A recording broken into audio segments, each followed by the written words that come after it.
J'ai atterri à Bruxelles, effectivement. Donc, je suis, oui, oui, à Bruxelles, précisément à la gare du Midi. Donc, moi, je trouvais ça, enfin, il y avait pas beaucoup de Belges, hein, parce qu'il y avait beaucoup de Marocains et tout ça. Donc, moi, je me suis dit, tiens, qu'est-ce qui se passe? Est-ce que je suis réellement à Bruxelles au moment où je suis arrivé?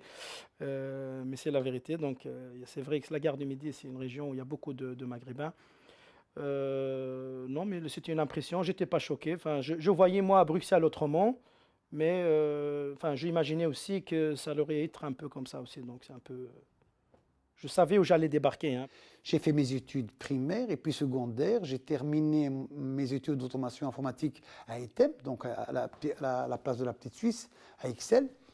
Et là, je voulais retourner dans le pays avec un diplôme de technicien en automation. Et là, j'ai eu de nouveau toutes les peines du monde. Pourtant, ça ne faisait que 7-8 ans que je suis en Belgique. Mais entre-temps, ça y est, je suis devenu cartésien, je suis devenu un autre. Et quand je suis arrivé au Maroc, c'était un autre monde. Je ne supportais pas la manière dont ils travaillent, la manière proposée. On m'a proposé un poste dans mon village, il fallait que je donne des barchiches pour avoir une place pour travailler.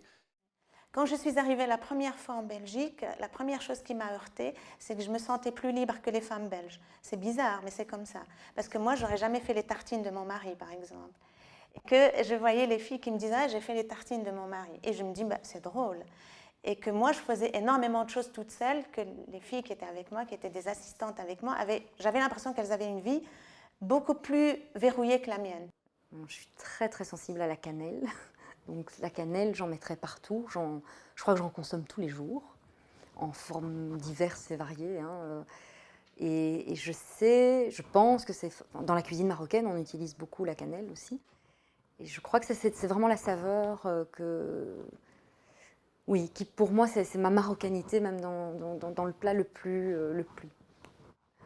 non marocain possible, le plus européen possible. Si je peux ajouter de la cannelle, je vais le faire. Et c'est ma petite touche qui me rappelle peut-être inconsciemment, parce que la cuisine, c'est vraiment quelque chose d'assez émotionnel, donc qui probablement me rappelle mes origines. Ça enrichit la culture belge. Ça ne produit pas, ça l'enrichit énormément, puisque on se retrouve avec des gens qui pensent différemment, mais qui s'intègrent dans une pensée qui est une pensée belge. Ça produit aussi d'autres avantages pour les gens d'ici. C'est de pouvoir aller n'importe où et de dire, voilà, on a plusieurs cultures, on connaît cette culture-là, on connaît ses mœurs. Les années 70, c'était quoi? C'est les années hippies, les années fleurs, les années libertines, je dirais.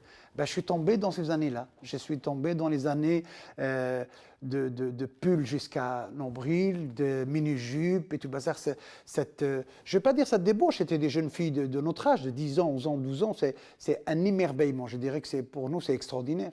Donc, c'est quelque chose qui m'est resté aussi. Donc, on avait une petite amie. Et le fait d'avoir une petite amie, c'est une des raisons d'ailleurs, je dis non, je ne pars pas, je reste ici. Elle habitait juste en face de chez nous, donc pour moi, c'est une condition sine qua non.